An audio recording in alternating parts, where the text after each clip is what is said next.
Welcome to the Stop Over Drinking and Start Living podcast, where high-achieving, goal-oriented rebel women come to learn how to live a vibrant and fulfilling life without requiring alcohol to get through it. No labels, no judgments, no saying you'll never drink again, just real proven methods to help you stop rebelling against yourself with alcohol so you can drink less and do more. I'm your host, Angela Mascenik. Let's dig in.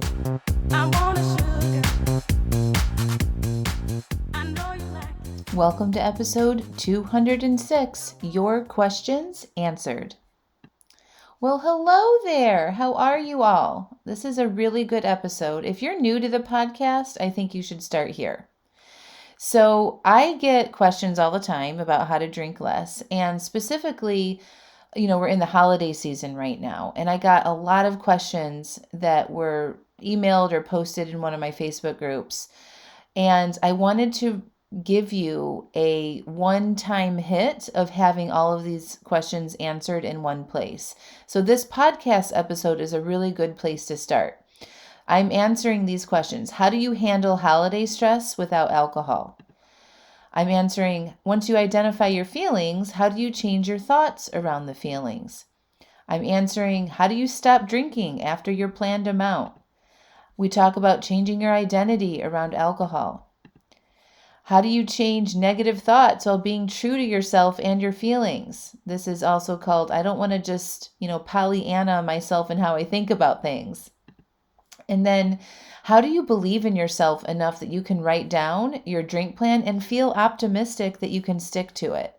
So I highly encourage you to grab a notebook and enjoy this question and answer format class that I taught this week, specifically around the holidays.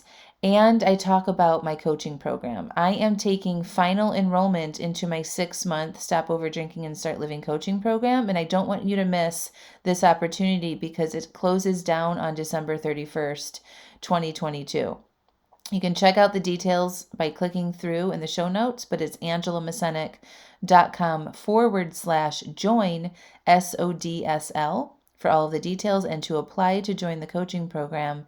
And if you want to watch me live, along with hearing this on the podcast, you can actually go to my website and watch this podcast in video form. It's on my main homepage at angelamascenik.com. The whole class that I taught is right there. You can watch my slides through it. You can watch me on video. And actually, I think that would be a really good way for you to take in this podcast. But if you can't, just listening to it on audio is totally fine. But make sure you grab a notebook and give yourself some time to fully dig into this episode. Thank you so much for being here. I love you all. Bye. Welcome to the live Q&A call with me. I'm Angela Mascenik, and I thought I would just open up with a little story. So part of stopping over drinking, especially when we're looking at just like this acute time that we're in right now with the holidays and being social and being around other people, it comes up a lot about like worrying about what other people will think. Okay. And that's one of the core things that we talk about inside all of my coaching programs. I talk about it on my podcast, Stop Over Drinking and Start Living. It comes up a lot because one of the biggest fears that people have when they change their relationship with alcohol, or they consider that they might want to work on changing their relationship with alcohol, is what are people going to think? They've got these deep relationships and long histories with people, or maybe their spouse, family members, friends, social networks, colleagues in the workplace, where they have this alcohol identity. And if they change that, who will they be? Is this new person who doesn't overdrink, who doesn't partake as much in the alcohol? And so that's a big fear that people have. And their mind goes to, I'll be boring. I won't know how to connect with people, blah, blah, blah, right? And so that kind of holds people back. So I thought that I would open up with an exercise and just keep things light, right? I have this crazy crown on right now. And I love this crown. I just got it yesterday, actually, at a holiday market in my area. And I just want to demonstrate to you that it can be okay to be yourself. Okay. So I want you to think about that as we go through the live Q&A call today. Like, probably before, when I first started this work and changing my own relationship with alcohol, there's no way in hell I would show up with a freaking crystal crown on my head. Okay. What you're seeing right now in like the gown and the glam and like very comfortable talking and speaking to lots of different people. It took a while for me to get here, but I just want to kind of paint a picture of what's possible, right? So if I were to worry about what you guys would think about me and who I wanted to be and not really fully being who I am, I would be a toned down, sort of vanilla version of myself. And you guys wouldn't connect with me as much as a lot of you guys do, right? Like you like me for speaking freely, for sometimes swearing, for just telling it how it is, right? But if I worried about what you were thinking, I wouldn't show up that way. And this is why this is important. If you guys are not paying attention, you need to pay attention right now. Okay. I would have resented not doing myself. I would have resented not saying what I wanted to say. I would have resented holding myself back, editing myself. And I would have felt resentful about that and be hard on myself. And then I would have went and drank, right? When you hold yourself back, when you do things that you don't want to do, you say yes to all the things to try to make everybody happy. Ultimately, like you try to be a people pleaser all the time, that is an exhaustive energy and you don't like that, right? Like we don't like not hearing ourselves. We don't like showing up as the best versions of ourselves, right? We don't like editing ourselves. And we get it shows up in resentment or anger or frustration. And then at the end of the day, it sounds like I'm doing all these things for all these other people. And this is the only thing that I get to do. And then we go drink. Can anybody relate to that? Right? So I want to invite you during this Q&A call. Specifically, we're going to be talking about holidays and over drinking around the holidays. I'm going to answer your questions that you've shared with me previously on how you can do that and be true to yourself, right? And I'm just displaying that right now with this crown on my head. Okay. Like I actually went through the process of like, should I wear the crown? Should I not wear the crown? If I wear the crown, am I going to turn people off? If I don't wear the crown, will I regret wearing the crown? Like I still go through those things in my head. It's totally normal. But ultimately, I'm like, this is who I am. I bought this crown. I freaking love this crown. It was a very cool experience in buying it. And I feel like having fun and demonstrating how when we let go of what other people are thinking, we actually get to be who ourselves more. We get to feel happier, more alive. And we drink a heck of a lot less. Okay, so that's what I want to demonstrate today in this class. And who likes the crown? I mean, right? Like I'm totally rocking this crown. Yes, exactly. Sandy says, not being myself is utterly exhausting. Drinking and blacking out keeps taking away the real me, right? Like I'm trying to like demonstrate this aliveness, right? It is a Monday at noon. I am dressed in full on holiday, like glam dress, fake eyelashes, this crown. And it's like, I'm doing this for me because I'm enjoying it, right? And that is coming through. My energy is coming through. I feel alive. I feel excited. I'm happy, right? And there's nobody here, like in real life, except for you guys, right? And so I just want you guys to kind of keep that in the back of your mind as we're going through the thank you, Anne. As we're going through some of the questions and stay. Yeah. Alex, the drinking just happens before I know it. There's a glass in my hand. That's not true. You are ultimately in control of what you do. And I want to show you that today. So I want you to, Alex, to keep an open mind to not believing that. Drinking just doesn't happen. It just doesn't. You are making decisions to drink throughout the day or in that moment. And I'm going to help you see why you're doing that. Okay, so keep an open mind with me today. All right, I'm going to share my screen. I want you while I'm getting myself organized here, make sure you close down all of your applications, turn on do not disturb on your phone. Don't be multitasking. Okay. You've dedicated an hour here with me. I want you to be with me for an hour. Okay. Be ready to listen. I'm going to move very fast.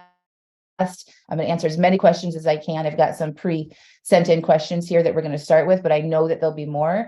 And I want to share a lot of the details. Okay. All right. Can you guys all see me, hear me okay now that I've shared my screen? I think this is what it looks like. Okay. So welcome to the holiday Q&A. I'm Angela Mascenik. I'm a certified life coach. I'm the host and the creator of the Stop Over Drinking and Start Living podcast. I've created multiple programs to help women specifically stop over drinking and start living. Oh, I see how this works. This is just my story. A lot of you know this story already, but I have a very colorful relationship with alcohol. I was married in a vineyard in Northern California. I lived deep in the wine culture. I was definitely the drinking ringleader amongst my friends, and I thought people who didn't drink were boring. Like really, like I cultivated my friendship list based on this very ingrained belief system that people who didn't drink were boring, and I didn't want to be a boring person. Okay. So this is just a little bit about me. I did this for over 20 years. It started, before college, got real exciting in college with partying on the weekends and things. And then after that, it became more sophisticated with getting into wine club memberships and, getting into food and wine and craft cocktails and things like that. My husband and I got married in the winery. I have 3 kids. I had them very close together. And so that really kind of compounded some of the drinking that I had because I was a new mom. I was now having to manage not only work, but this 3 kids and my marriage and all the different things. I just felt like a lot of anxiety and overwhelm a lot of the time. And I would use alcohol to help numb that.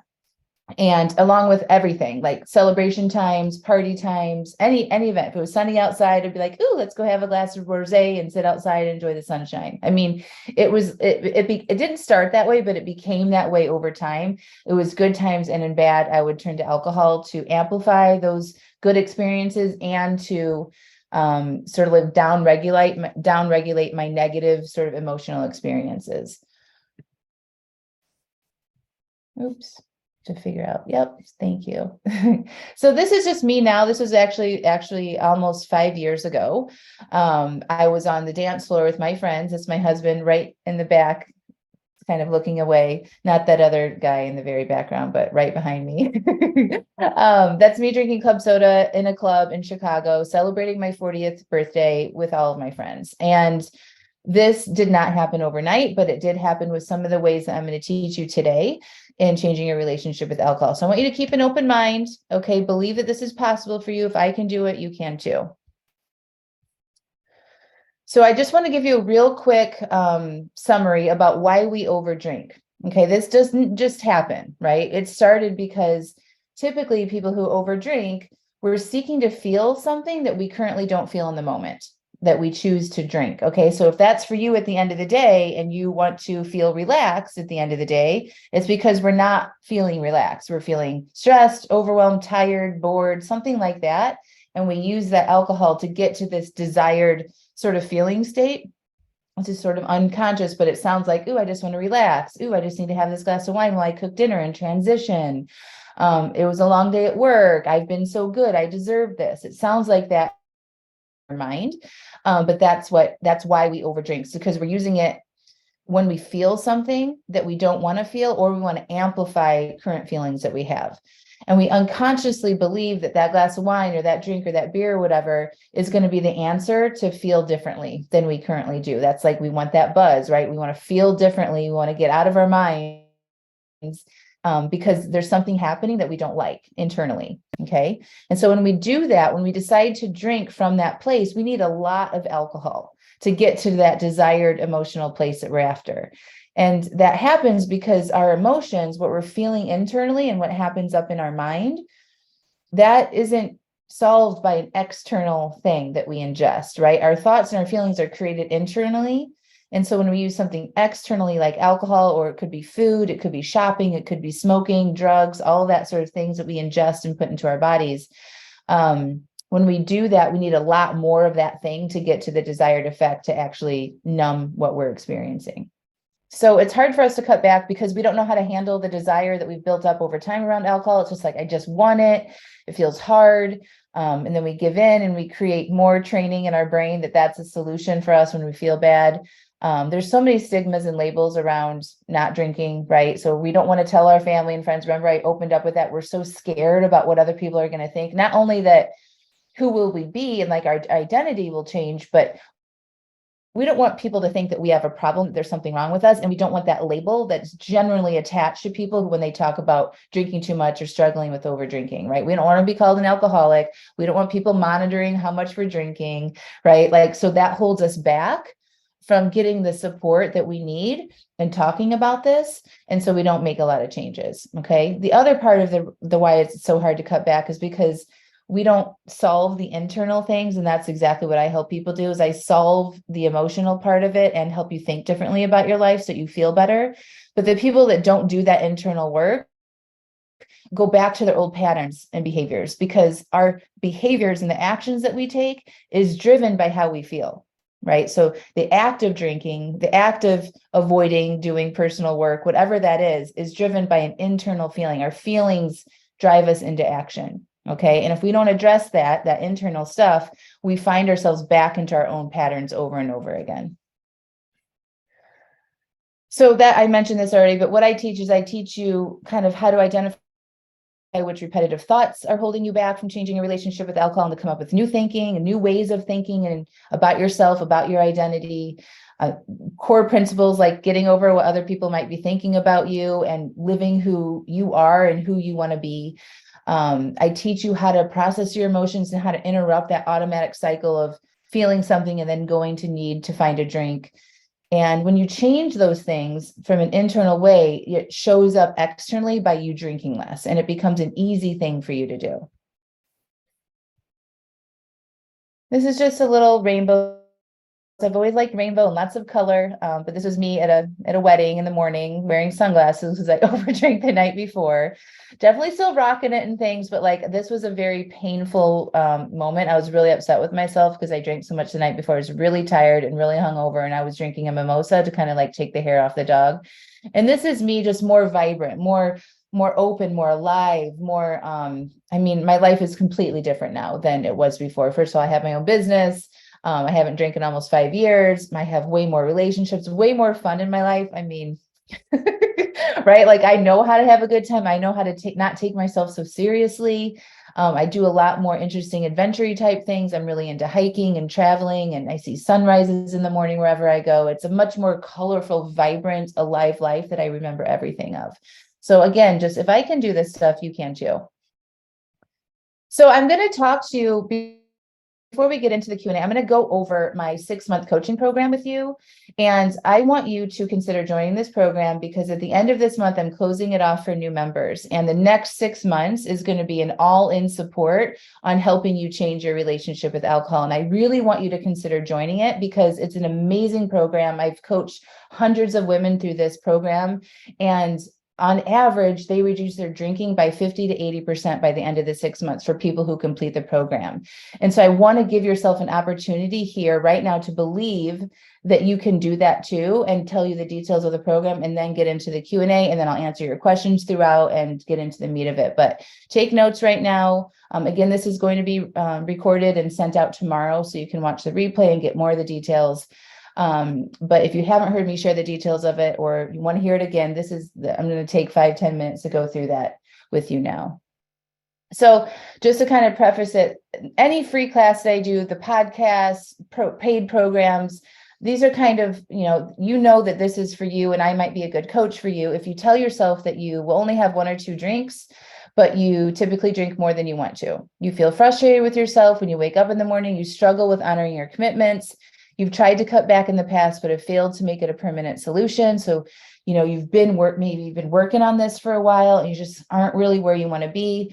You often drink as your go-to for relaxation, pleasure, to wind down, or to do the things that you don't actually want to be doing, like going to a family holiday event and you're like, don't like anybody there, right? And so we need to drink to get through it, that kind of stuff, right?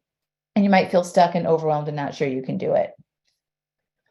So this is the program. It's called Stop Over Drinking and Start Living. It's a 6-month female-only coaching program. It's small group, and there's live coaching available to you 2 to 3 times a week on Zoom. It's application only, so for women who are really committed with changing their relationship and willing to invest and commit to the time and work that it takes to do that. And it's accessible anywhere, no matter what time zone you're on, or if you live in a different country, everything is recorded into this database. So this is just a picture here of the program. So there's live calls every week, and then there's a self-guided program that I've created with a process that takes you through where you are now, no matter where you are with your relationship with alcohol. If you're just over drinking on the weekends, or if you're just in the sort of early stages of it and like you're still drinking on a regular basis, like maybe every day, or more days of the week than not.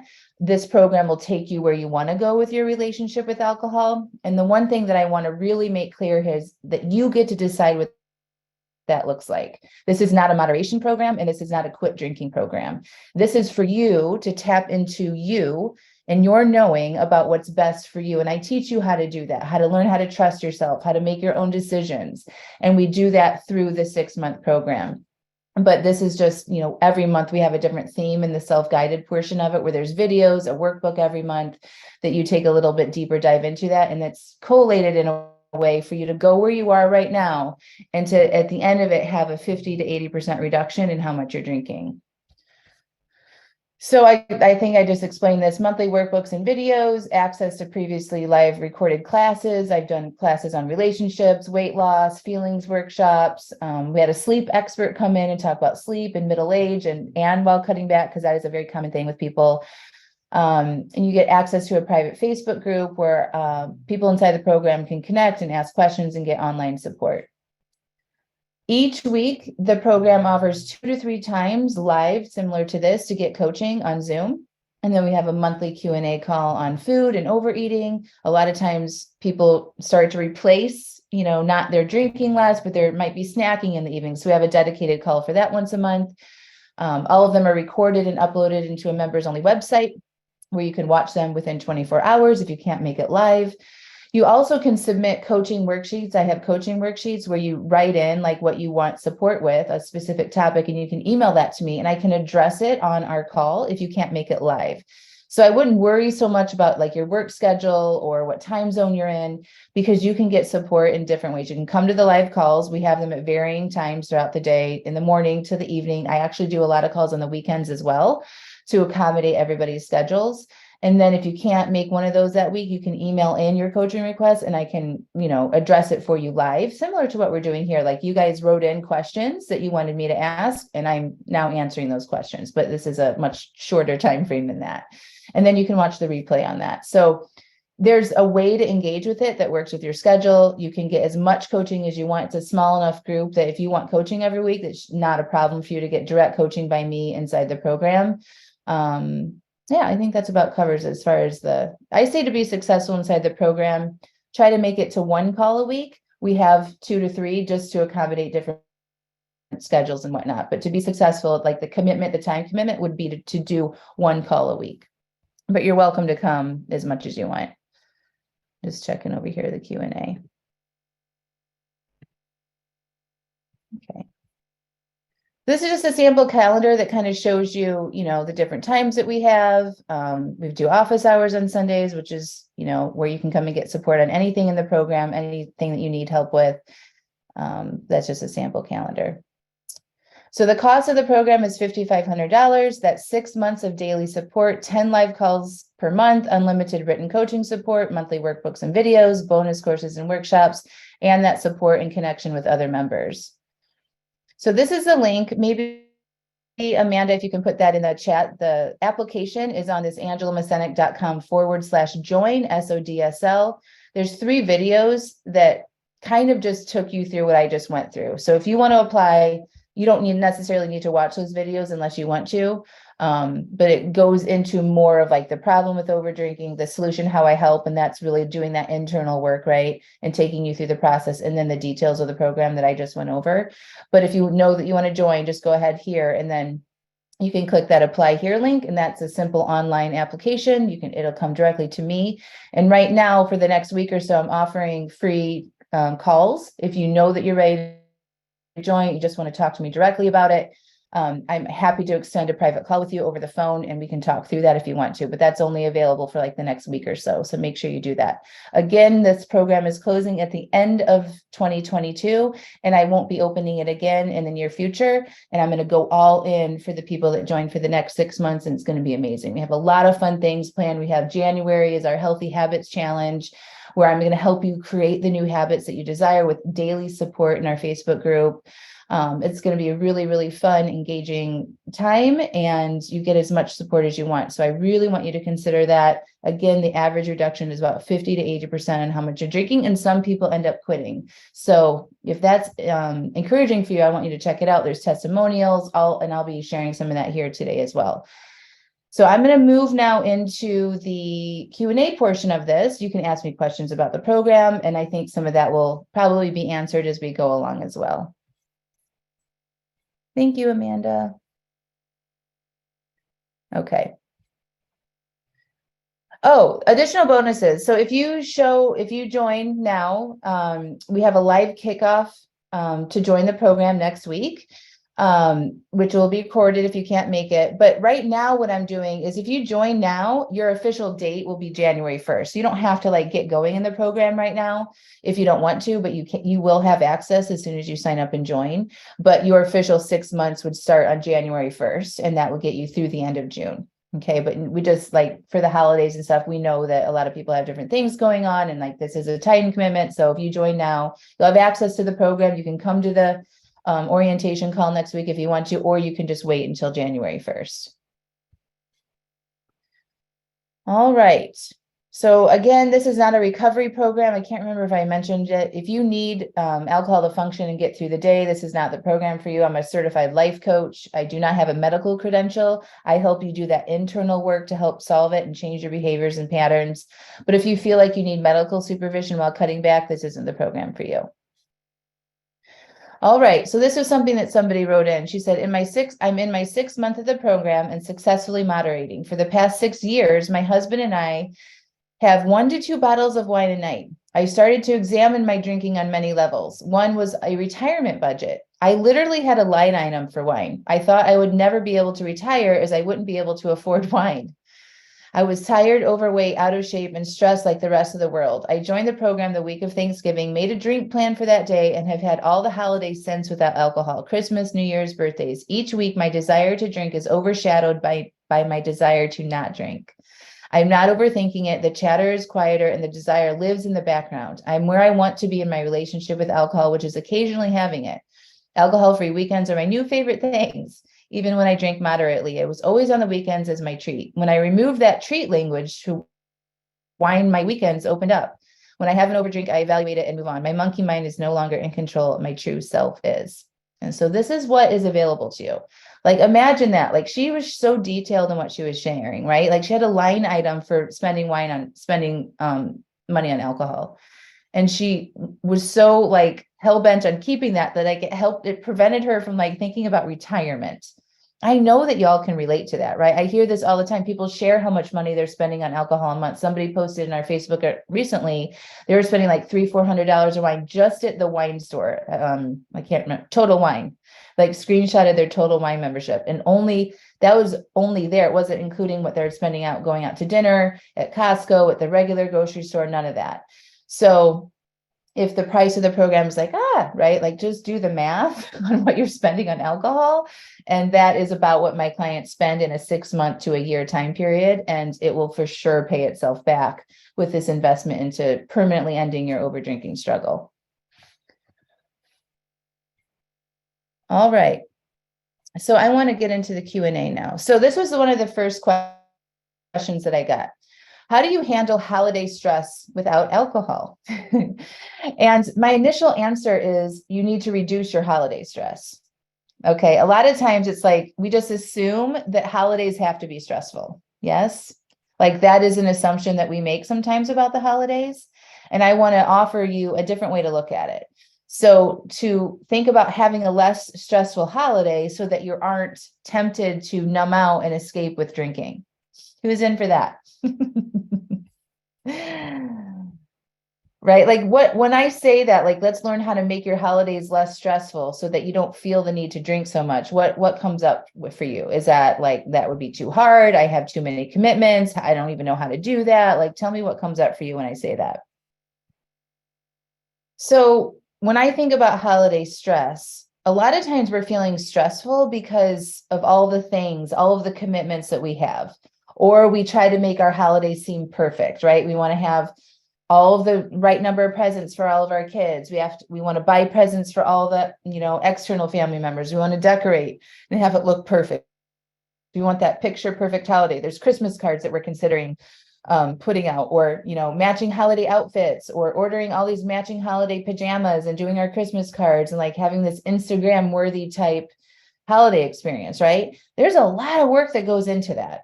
Who's ever done a holiday photo or any sort of coordinated outfit photo, like that's not real, right? Like that takes a lot of energy to go behind that picture and like to make that look good, right? And from what I've heard from most people in my own experiences, usually that's not very enjoyable, right? It's like the investment in money that you have to do, thinking ahead of all the details associated with it, and then forcing everybody to come in and smile at the same time and pose in a certain way and like not, everyone's got body image issues, like all the shit, right? It's like, what if we didn't do that? What if we allowed ourselves to drop some of these things that don't actually make our holiday better? Like what comes up when I ask you that question? Ooh, and good job. I did reduce my gift list and I'm not doing cards this year. Boom. Right? Like that gives us more time and space to relax and actually do the things that we want to do. Like maybe that's connecting with your family. Maybe that's having more downtime, right? Jennifer, my daughter's going through a serious health and I'm her main source of support. It's so hard and I don't know how to do this. Holidays are particularly stressful. Yeah, so like maybe, you don't say you don't know how to do it. You're her mother, right? And so like as her mother, you know probably what she needs a lot of the time. And what if that's not having big holiday celebrations, right? Or allowing yourselves to take a step back and support her, right? There's a lot of different ways you could look at that. There's no right or wrong way to do anything, right? We have these ideas about how we support people or how we should do the holidays.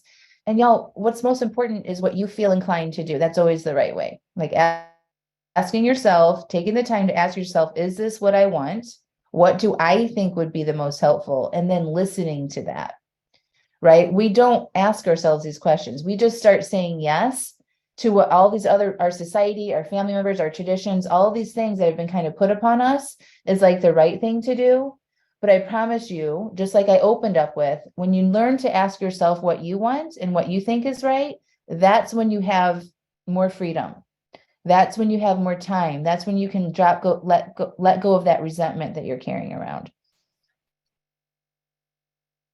Jill, I'm learning that holidays are less stressful without alcohol. Yes. That was my experience over Thanksgiving. I had energy. I felt great hosting because I didn't drink. Right. Like it's when you are stressed already or have like an underlying anxiety and then you drink, it just makes that a lot worse, right? And a lot of times alcohol, it amplifies what's happening in our head, right? So if we're somebody that overthinks things or ruminates or worries a lot about what other people are thinking or doing, when we drink, it amplifies that. It's like it turns the volume up on all of that sort of negative, stressful thinking just because it's like a toxin, and then our body goes through getting rid of the alcohol in our body, and it just triggers us to think that way. And so that's a really good point, like just not drinking or working on drinking less, and then you'll find that it feels a little bit less stressful because your mind isn't so agitated with all the different stressors going on. Ooh, Diane, drinking increases holiday stress. Exactly, because it kills my energy and then all the things need to get done are delayed. Ooh, for me, nix the cards this year and make some cookies. Love it. Okay. So another thing, like, so that's like, we're kind of changing our circumstances around the holidays to feel less stressed. We might drink less. We might cancel making the holiday cards. What else could you guys let go of to have a more relaxing holiday? That's kind of changing some circumstances for you, right? The other part of that's an option. The other part of this is look at what you're thinking about the holidays, right? So like when you're feeling stressed, it's usually because your mind is racing. There's like a long list in your mind about what you have to do, right? And so to reduce stress in any type of situation, it's really important just to look at the thing that's right in front of you. Like, what do I need to do today? And let me just focus on that, so that I don't think about what needs to be done next week, right? I know what needs to be done next week. I don't need to keep rethinking that. So what do I need to do today? What are 3 things I can get done today? And that'll calm your mind down, and then you'll feel less stressful. Your thoughts create your feelings.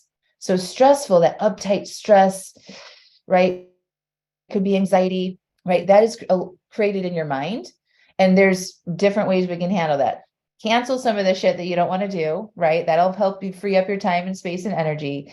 And then when you find yourself feeling stressed or overwhelmed, just ask yourself, what am I thinking right now? Am I replaying that long list of things that I have to do? If so, okay, an exercise, a tool is, what can I do just today that needs to get done? And then I'll worry about the rest tomorrow. Or I'll make another list of 3 things to do tomorrow. That can kind of tone down the temperature. The next thing that you can do is acknowledge that you're feeling stressed. Okay. So it's just like, I am feeling stressed right now. You tell that to yourself, right? Okay, I'm feeling stressed. Where do I feel this in my body? Okay, my heart is racing. I feel like my throat is clamped up. My shoulders are up to my ears. I might be twitching. I might get an eye twitch. When I get stressed, my eye twitches. Right. I'm like, okay, you just acknowledge that you are feeling stressed and you just take a moment to breathe through it.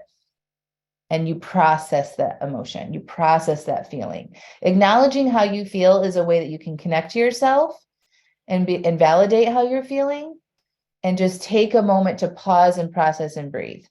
Okay. So with that, there's 3 things. Say no, start saying no. Okay. Let go of some of the things you're trying to make this holiday picture perfect thing, right? Manage your mind, notice what you're thinking, and then stop and process how you're feeling. So you can do a combination of those things. You can do all of them. You could do one or none. But the most important thing is really, I think, just to acknowledge that you're feeling stressed and to give yourself a moment to validate that and breathe. Instead of carrying that feeling with you and that energy with you all day long, not take care of yourself, not drink your water, not take timeouts, not take little breaks, right? And then at the end of the day, that's been held with us all day. And then we're definitely going to be needing a something to relieve us from that, right? It's like holding that beach ball underwater. And so we're stressed out all day long. And then our brain is going to go, oh, I just need a glass of wine, right? And then we go drink, and then we numb what's actually still here. It doesn't really address it. It's a temporary band-aid in that moment for like an hour. But then the next day, then your mind gets lit up. You're pissed off that you drank again, and your list is still long. So it doesn't really help. Does that help? Michelle, this body connection is so magic, so helpful. I love how simple the list of options feels. Just 3 things. Yes. Good. Okay. Yeah, I'm not giving you more to do. Right? I'm not giving you a huge assignment here. But if you have stress around the holidays, these are 3 things that you can do that are pretty easy, right? Okay, so this was another question we got. Once you identify your feelings, how do you change your thoughts around the feelings? And if you asked this question and you're here, I would like to get a little bit more information from you, or if you've had this question before, maybe you can elaborate on it. But is it that you're judging your feelings when you have them? Like, say you notice you're feeling anxious, right? And the question is, how do you change your thoughts around the feelings? Is it that you're having thoughts about your feeling, like, oh, I hate feeling anxiety, or I wish I didn't feel this way? If I'm on the right track, just put that in the comments. Because that's the way it sounds like to me in this question. I just want to make sure I answer that right for you. Hi, Dina.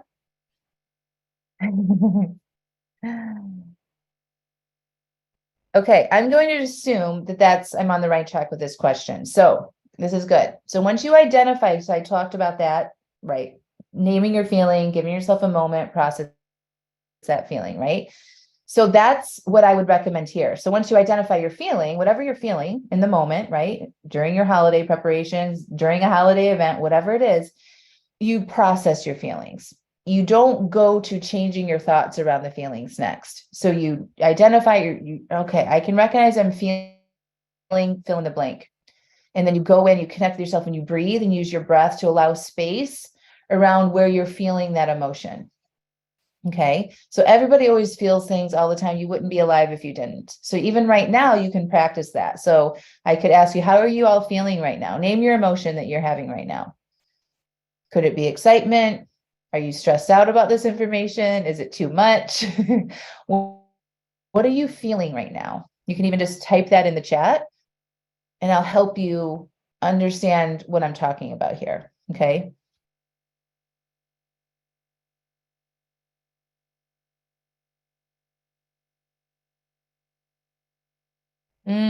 Frustrated. Okay. So Anne, in your body, where do you feel frustrated? So we're doing this together. She's identified how she feels. She says she feels frustrated. Okay. So where do you notice a vibration in your body? So for me, frustration feels, I might feel a little hot in my throat or my face.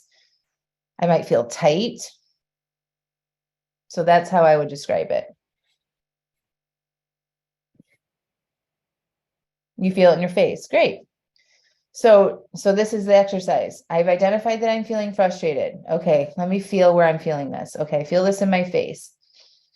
Take a deep breath and just kind of focus your attention on your face and using your breath to kind of wash it through and kind of process it around where you're feeling it in your body.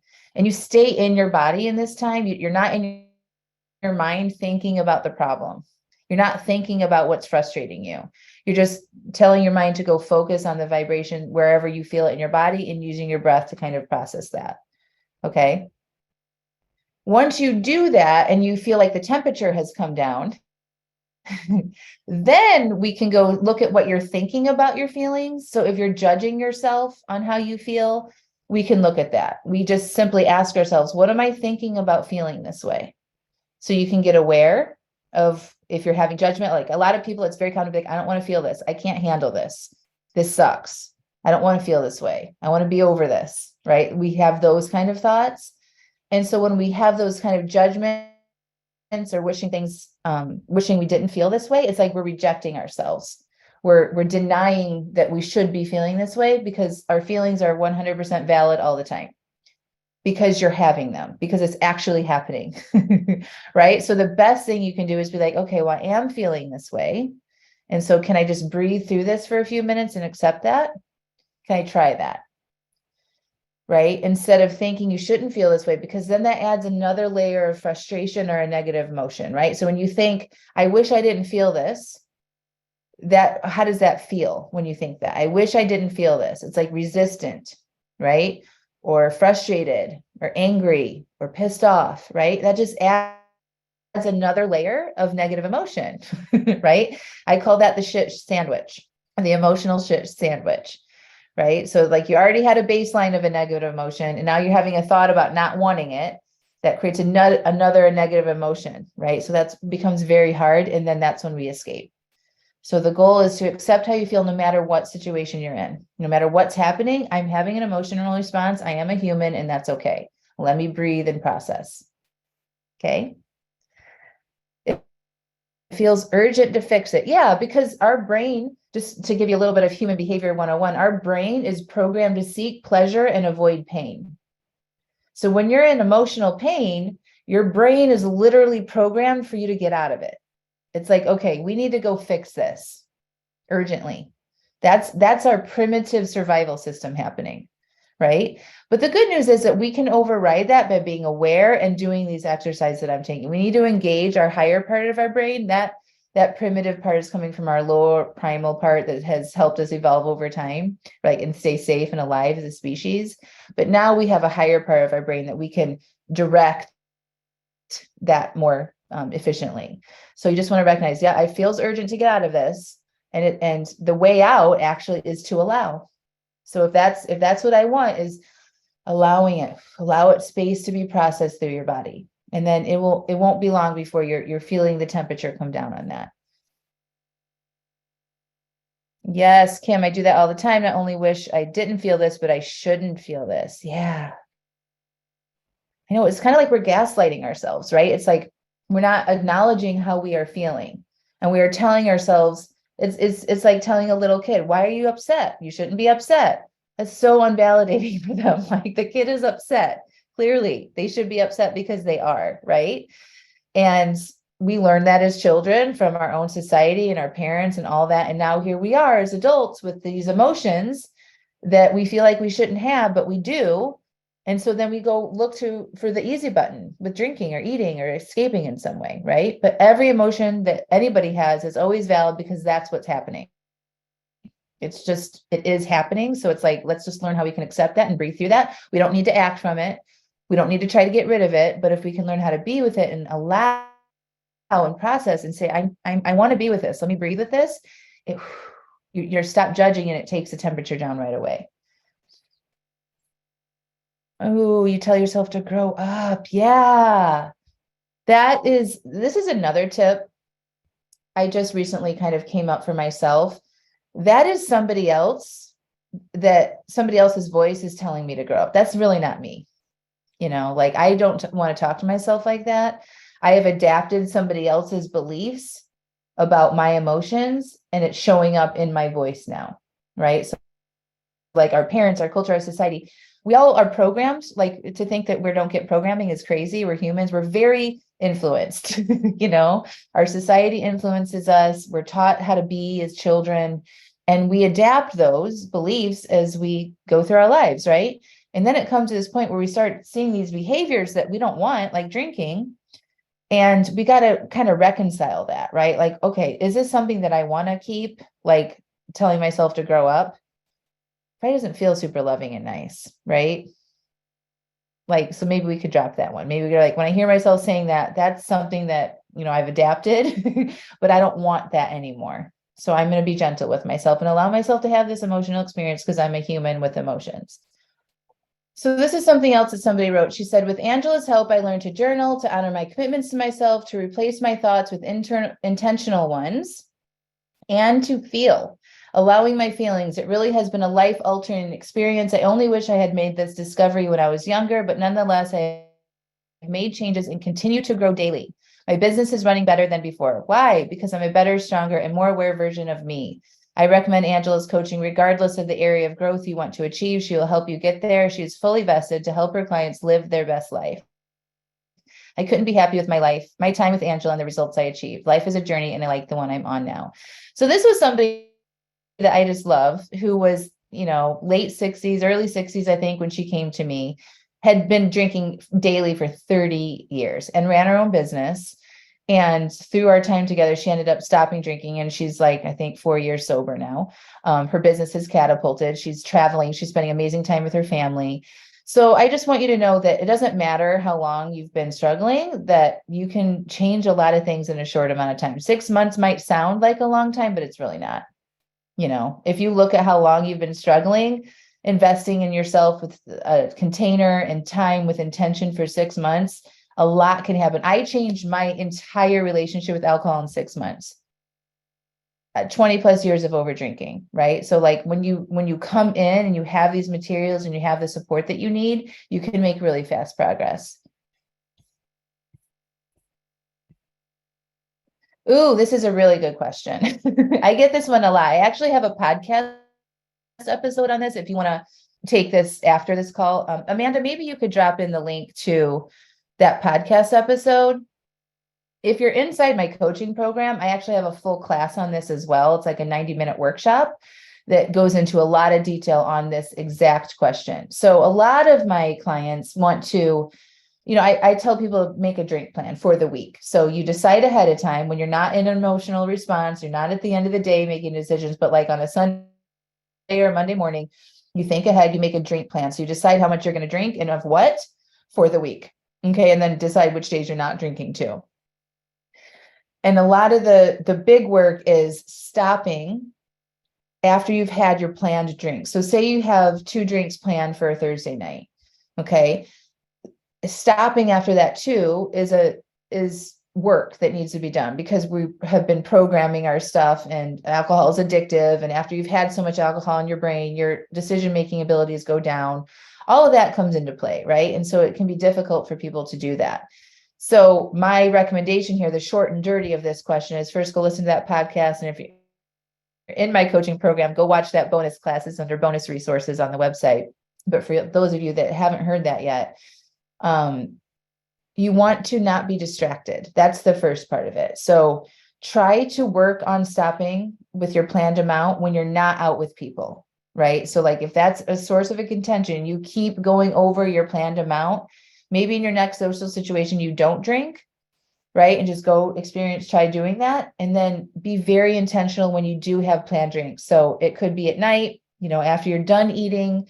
It's definitely not while you're cooking dinner. It's definitely not when you're watching TV. You want to be very focused on just sitting down and drinking your glass of wine. and you take note of your desire levels for it. You check in with yourself emotionally. You notice what it tastes like, what the experience is like, and you're very aware and conscious of your drinking. Okay. And I recommend having a notebook out, and you're kind of like just taking notes on your experience with it.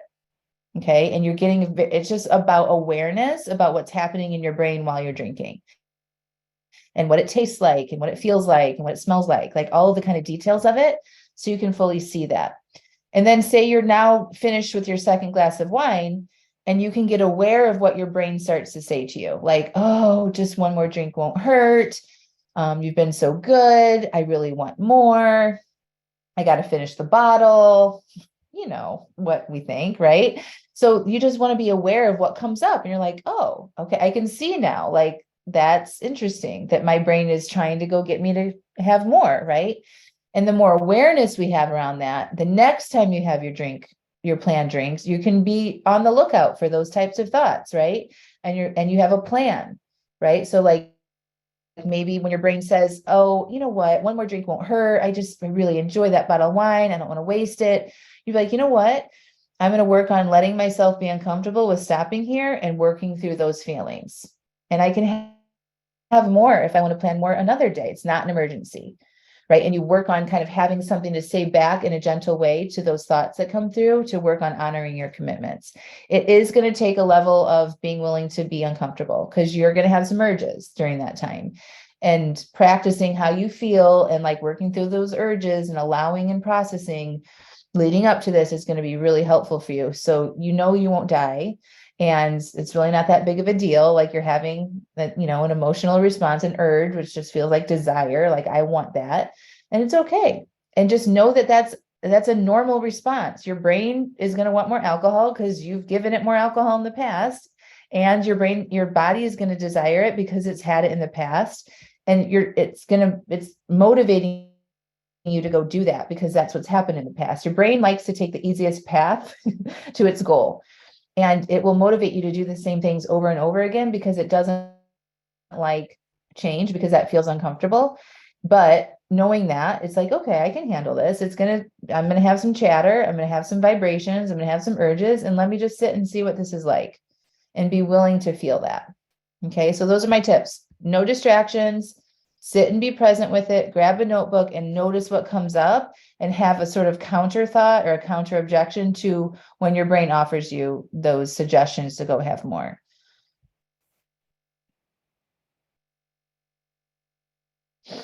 Thank you, Amanda. How to change your thoughts about someone else or what they are doing. If what they are doing is annoying you, it's okay to be annoyed, but how do you change your thoughts about them without bullshitting yourself? That's one of the next questions. Allison, this has been an issue. Not having the drink intentionally, it's been less conscious and sometimes as a response to something, a trigger or a way of coping. This is helpful. Yeah. So when you have your planned drink, like what I teach my clients or in any of my programs, it's okay to plan your drinks, right? You can put 3 drinks on your plan if you want, whatever you want to do. But when it comes time to having those drinks, this will help you stick to your planned amount. When it comes time to having those drinks, you want to check in with yourself and just say, how am I feeling right now? Am I using these planned drinks to numb or escape or avoid?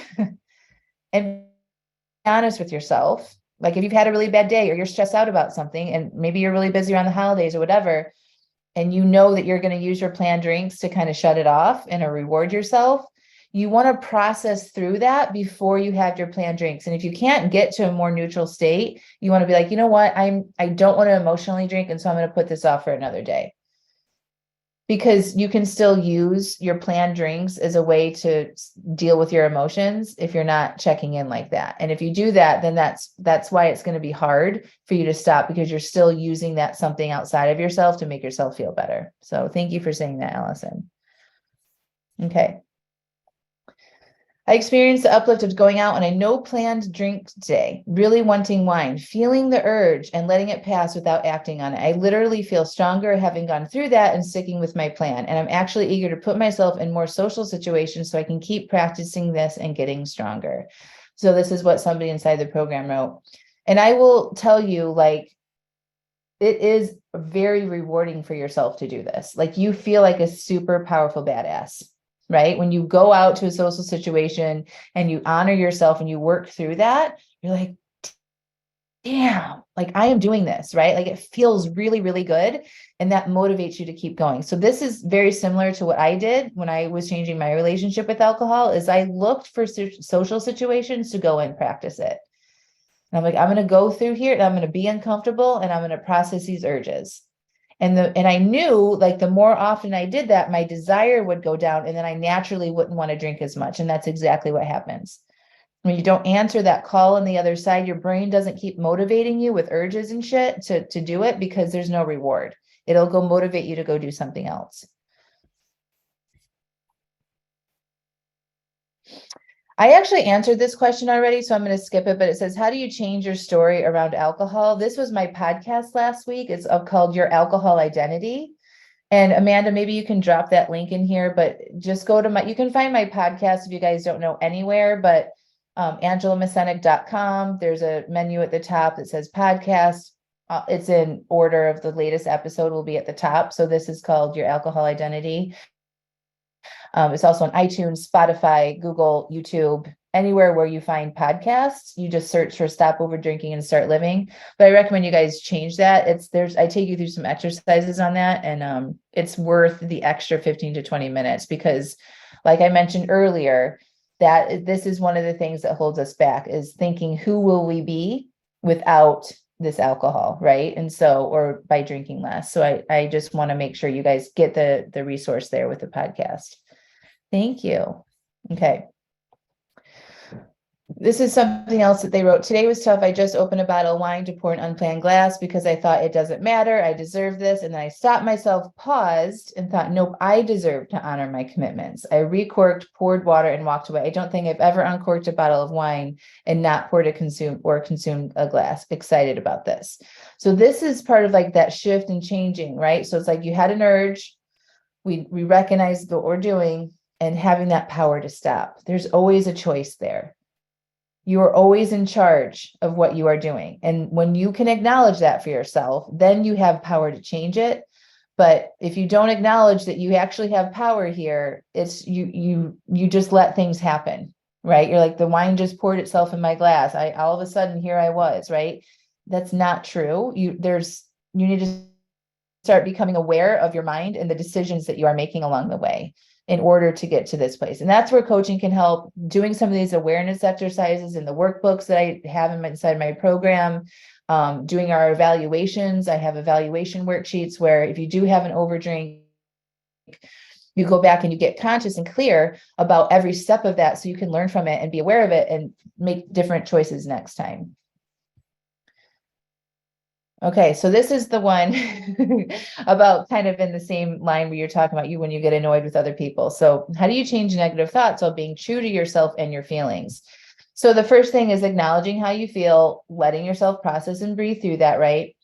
And then it's what's important here is that you don't sort of like, I guess not like, I don't know, Pollyanna your way to believing positive thoughts and having different feelings, right? Like you want to make sure that what you're changing your thoughts to be actually feel good for you. And I call this like, it's like trying on clothes. So get a piece of paper out and you're like, okay, I recognize that I feel annoyed. Let's just use that one as an example. And so what am I thinking right now that's making me feel that way? Right? She's ridiculous. Whatever. Like guys could even give me, let's see. RJ, what's the thought that's making you feel annoyed? We can workshop this. Ooh, Allison, power is your word for 2023. Love it. So RJ, if you can share your thought on like what you find. Okay, my husband over drinking or being hard on the kids. Yeah. So this is tricky, and this was probably more helpful in a live direct coaching call because I don't want to make assumptions here. But do you want to feel better about your husband over drinking? Do you want to feel better or have better thoughts about your husband yelling at your kids or whatever? Answer that. Because sometimes those things we don't want to change our thoughts or our feelings on. Our feelings are delivering us important information. And maybe we want to feel that way because we don't like what's happening, right? We don't want to change our mind about things that we aren't okay with, really, right? So our emotions are ways for us to like get our attention, right? So like that annoyance that you're feeling is trying to tell you something, right? It's trying to say, hello, like we don't like that. Like that's not okay. Now, I'm not talking about every situation. Specifically this one with the husband and the kids, right? Now, if your teenage kid is doing something that's annoying you and you know that they're not going to change it, it's probably not that harmful. It's just really like graining on you. Then we could look at changing our thoughts. So it's definitely not universal what I'm saying here. All right. It's very specific. So if your husband is over drinking, you don't like that. Maybe you need to have a conversation with him, right? Like maybe you need to change your situation, not so much change your thoughts about it, right? Like I would need to have a little bit more information on that one.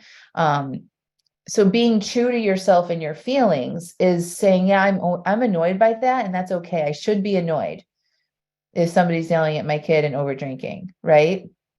Like that would be a normal emotion to have. Now, where we can just acknowledge that, validate that feeling for ourselves and not ruminate on that. But like, okay, I acknowledge that I feel this way. So what do I want to do here? Do I want to have a conversation? Do I want to, get my kids out of that situation? Like, you have choices there. It's usually better not to react from your emotions, right? Get to a more neutral place and then like have some time, like maybe in the morning or something after you've calmed down a little bit, then we can go into action mode or deciding what to do. So I hope that helps.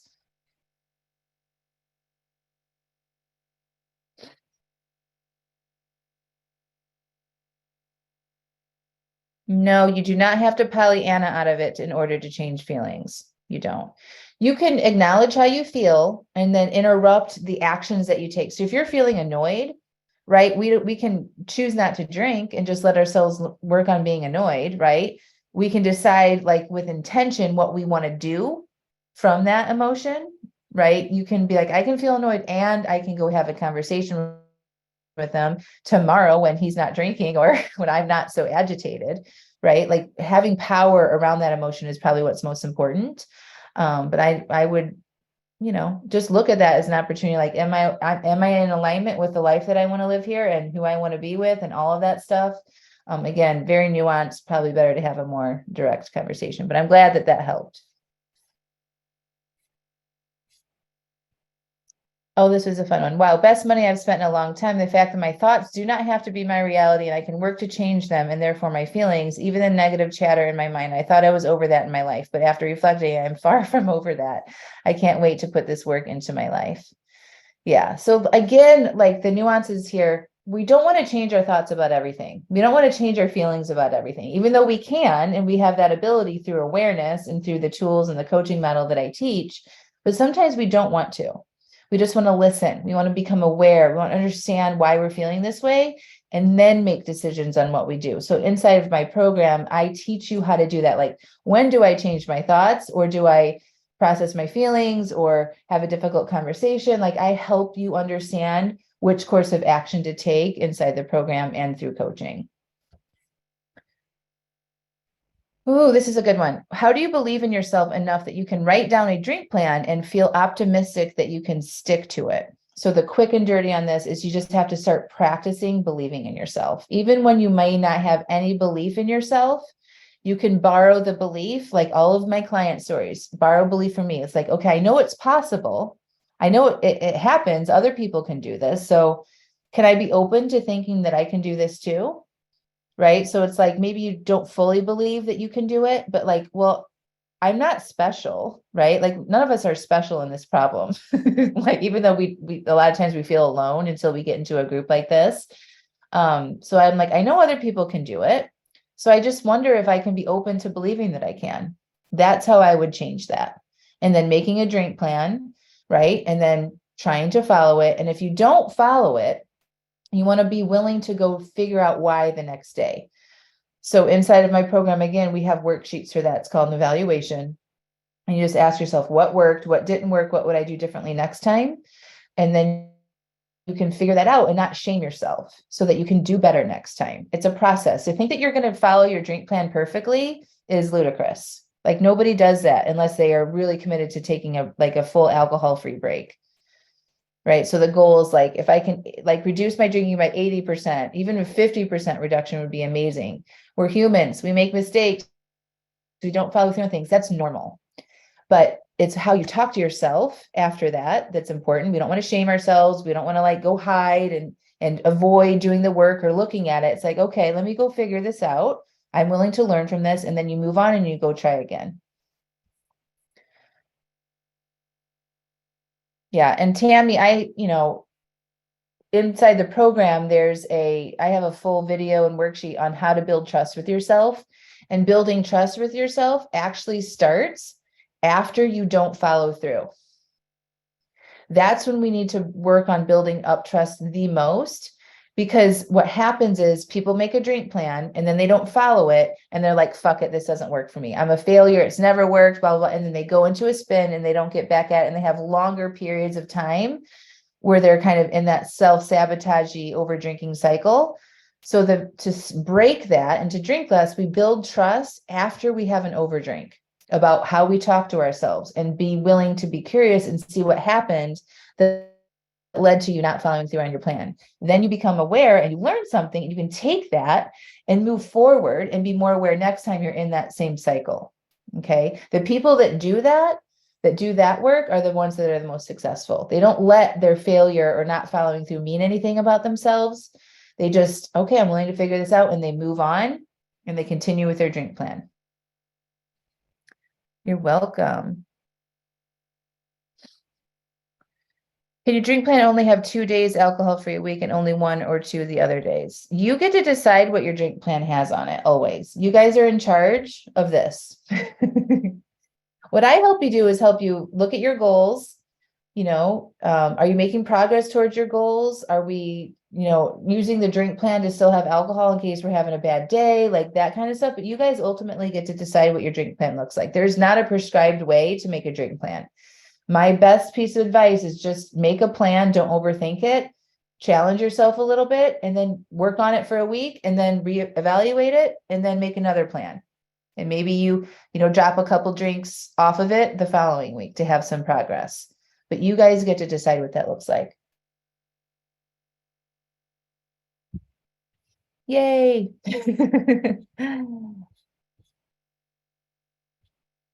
All right. Celebration. I just finished up 6 months in the program. I'm thrilled with my progress. My husband saw my results from cutting down the first 3 months and he decided to join me. I love this story. And we have both been alcohol-free since mid-January. We've both lost about 10 pounds. And it was the first alcohol-free vacation we've had together in probably 10 years. And it was wonderful. We cooked, we hiked, we read books, we watched movies. We went on a tour of a cheese factory, not a winery. That's so fun. No hangovers, no fights, no sleeping a good vacation day away. We saved a lot of money. This program has been so instrumental in me getting out of a major funk. And I appreciate all the materials and the support of Angela and all of the coaches, mentors, and friends. It didn't happen overnight, but that's probably the best part. Looking back at my journal entries from 6 months ago is eye-opening. I'm very grateful. I'm so proud of myself too. How fun is that? Like, I actually have a really good podcast about the husbands and the relationships and like how the women came on and we shared. But like by them being in the program, their husbands started drinking less and their relationships improved. And like it's the same thing exactly happened with my husband. Like he barely drinks anymore and our relationship is so much better. So don't worry about that so much. My advice, just focus on you and it'll have a ripple effect around the people around you. RJ, so how to set up a call with you to see if your program is a fit. So you got to apply. So Amanda, can you drop that link in there again? It's angelamascenik.com/join SODSL. And I'll fill out an application. And if you sound like a good fit and you want to have a call, I'll email you and we'll set up a call. And that's how it works. Thank you. Yay. Tammy can't wait to be at that point in the near future. Good. Okay. So what question? I know we went over a little bit. I just have a lot to say. So what questions can I answer for y'all? This is the link again, angelamascenik.com/SODSL. If you want to screenshot this, copy and paste that link you're welcome. I can't see myself ever being there, but maybe it's possible, RJ. I know it's hard to visualize, RJ. I just want to acknowledge you on that, especially if you've been in the struggle for a while.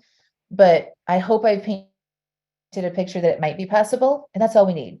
Maybe I could do this, right? If I can do it, you for certainly can. If all these other women can do it, you can do it. You got to start. That's the first step in any of this. Is just like, can I believe in myself a little bit to try? Can I see what's possible for myself? If I could, what does that look like? Like a really good exercise for all of you is to just go write in your journal, what would your life look like if you didn't overdrink anymore? How would you feel? What would you be doing? What, like, literally put that on paper. Because if you can think it and you can see it that way, you can make it happen. Okay. You're welcome. Okay. And you emailed me a question. Was that today? I don't see an email from you, Anne. Amanda, maybe you can check. And if you see it in there, could you put it in the chat again, Anne? Just now. Okay. Oh, there it is. All right, let's see. Okay, what do I say to my husband when he says, I don't trust you drinking at a party where there is a lot of alcohol?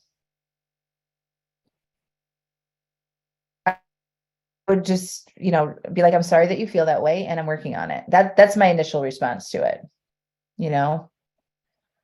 So I would do the evaluation and figure out why you overdrink at that party, Anne, and then maybe just have a conversation with them about it, like share what you learned about that situation.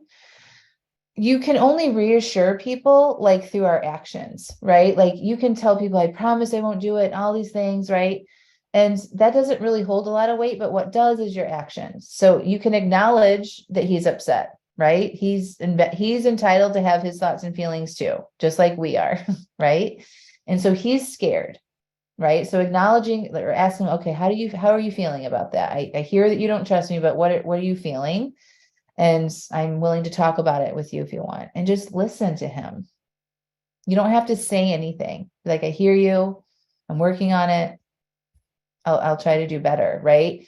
And you don't need to convince, right. Or any of that from that energy. It's just like, yeah, it sucks. I overdrink. I acknowledge that I did that. And I did this evaluation. This is what I found out. And I'll be more aware next time. That's all we can do. Right. We can't sometimes change what other people think and feel. So just allowing him to have his thoughts and feelings. We've talked about that before, right? The more we can allow other people to have thoughts and feelings, the peaceful we feel, instead of adding more energy into ourselves about thinking they should be thinking something different. They think what they think, and that's okay. We don't have to believe it. We don't have to get into it. We don't have to try to change them. We can just be like, I hear you. Yeah, it sucks. I acknowledge that myself. Sometimes I don't trust myself either. With love, like with sincerity, with vulnerability.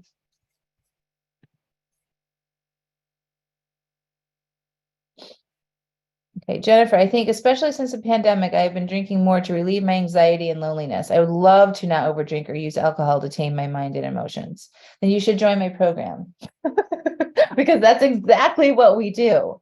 Is the first month when you join, it's all about feelings. There's a workbook, there's tutorial videos, and you learn and be able to describe and have more emotional agency over yourself so that you're breaking that pattern of when you feel those feelings and then going to drink. So you learn how to be with it, you learn how to process it, right? And to neutralize how you feel, right? And that is where all the power is. That's the core principles to everything. So that's why we work on that when you first join, and you get coaching on it and support. It's a really good way to actually permanently stop that, because our emotions drive all of our behavior. It's just human. That's just what happens with humans. We have feelings and it drives us to go do something. So if you can get agency over that, not only can you stop over drinking, but you can stop being so reactive to a lot of things. You can stop yelling at your kids so much or being so reactive, or, at work situations, like how you show up there too. It applies it to all, it bleeds over to all the areas of your life. Oh, and this program is great. I feel you are really there to help me. Thanks. You're welcome. I really do care about you guys because I fully believe in you, and I've been there and I know what it takes to be on the other side of this. And so I'm totally invested in your growth and being there whenever you need me. So, okay, Jennifer, the evaluation questions are: what worked? So you want to kind of celebrate what you did what you did to support yourself and not drinking so much, what didn't work, and identify some of the thoughts or what was happening for you at that time you decided to drink more than you wanted to. And then the third part is, what am I going to do differently next time? And that just kind of maps out your plan for how you'll address it next time, should it exist again. You guys are amazing. Okay, let's see. Oh, one more. Angela's program is amazing. I was a member of SODSL for 12 months. It really has changed my life for the better. I'm only drinking occasionally. I'm setting and meeting my goals, and I've made so many great friends in this program. I highly recommend this program. It's so true. Like, people have established friendships. They've met up in person. It's so fun. I sometimes have VIP retreats. There's actually an opportunity to do a retreat with me in in March. I think I have 4 spots left. If you join the program and upgrade to a VIP with me, you can come be with me and some other VIP members in person in March. And that's the only opportunity to do that, is by joining the program. So if that's exciting to you, you should do it. Sharon, I just need to figure out why I overdrink. I don't think it's stress or anxiety.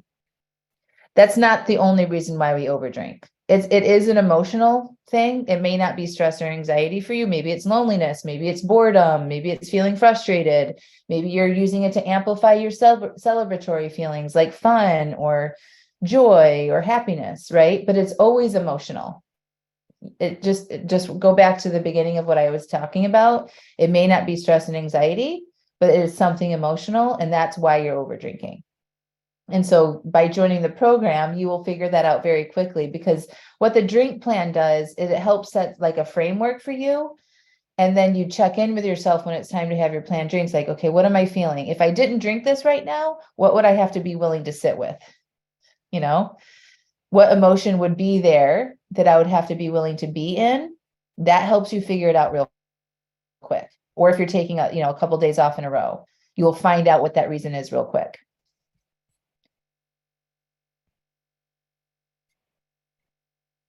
Ooh, Jennifer, I also find that when my family, older siblings, are scolding me for past incidents, it makes me want to drink more to spite them. Yeah. So Jennifer, I'm going to come off sharing my screen. So those are the slides. You guys should join the program. I am closing enrollment at the end of the month, and you will not be able to join this program in its current iteration. And what I'm going to be offering next is something totally different. So if you want high touch, if you want direct access to me several times a week in a very intimate setting, regular coaching, accountability, and all of the materials that I've created, especially for you in this 6-month program, then you should apply to join. And we do take payment plans. I forgot to mention that. So you can pay in full, which I appreciate, or you can do 3 and 6 months payments once you're approved. So you've got to fill out the application. I approve all and look at all of the applications. And if you want to have a call with me, we can do that within the next week. And then you can be in, and you can either start now or you can start January 1st. And then your 6 months will go until the end of June. All right, let me come back to stop sharing here. Okay. Hi. I think you should, well, hold on. I think you should just be able to see me now. Okay. My crown. Let me see. Ooh, Catherine, in the first 2 months of Angela's program, I went from 25 to 30 drinks per week or more to 5 to 7 drinks per week. It has been amazing. I'm so happy, Catherine. Thank you. There was another question. Oh, Jennifer, when your family is scolding you for drinking for past incidents, it makes me want to drink more to spite them. So Jennifer, what do you think? Like what's happening in your mind when they scold you? Like, what do you think about that? That I'm a bad girl? Is it they think I'm a bad little girl? They're scolding me. Is it like that? Okay, I've let them down so many times. Okay. So when you have those thoughts, like I'm a bad little girl, I've let them down so many times, how do you feel, Jennifer?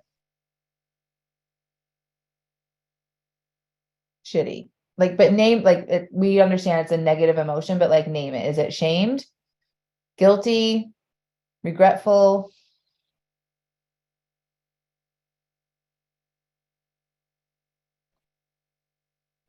Big shame. Okay, and guilt.